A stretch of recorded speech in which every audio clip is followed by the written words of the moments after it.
আসসালামু আলাইকুম, টিটু ব্লগস কেএসের পক্ষ থেকে সবাইকে অনেক অনেক শুভেচ্ছা। আজকে আসছি প্রবাস জীবনের একটা নতুন অভিজ্ঞতা অর্জন করতে, সেটা হচ্ছে প্রবাস জীবনের টেলিফোনের মাধ্যমে বিবাহ। তো যাই হোক, সেই বিবাহ অনুষ্ঠানে আসছি। এখানে অনেক মেহমানও আসছে।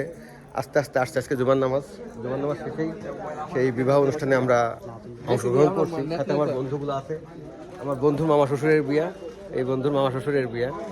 তো যাই হোক, সেখানে আসছি। এটা আসলে একটা রিয়াদের শেফা সানায়া।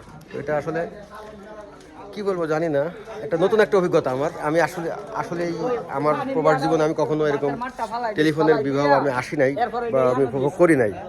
তো যা হোক, এখানে আসছি, আসার পর আমার অনুষ্ঠানটা ভালোই লাগতেছে। তো দেখেন, আপনারাও দেখতে থাকেন আসলে কেমন কি হয়। আমি দেখাবো, আস্তে আস্তে সব দেখাবো কীভাবে কি হচ্ছে না হচ্ছে। তো যাক, আমার জন্য দোয়া করবেন।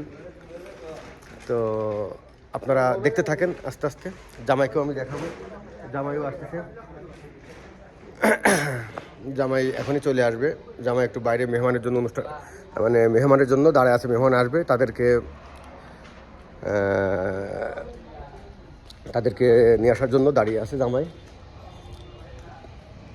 আমরা আসছি শেফা সানায়া, রিয়াদের একটি জায়গা, শেফা সানায়া।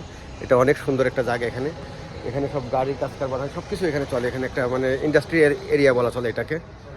তো যাই হোক, এটা হচ্ছে আমাদের জামাইয়ের ছোটো ভাই, ছোট মামা শ্বশুর, আমাদের ছোট বন্ধুর ছোট মামা শ্বশুর। জামাই কই? তো মামা শ্বশুরও আসতেছে, এখনই আসবে। আমরা এখন খেতে বসবো। তো যাই হোক, আমরা সেই খাবার ভিডিওটা আমরা দেখাবো ইনশাল্লাহ। ওকে।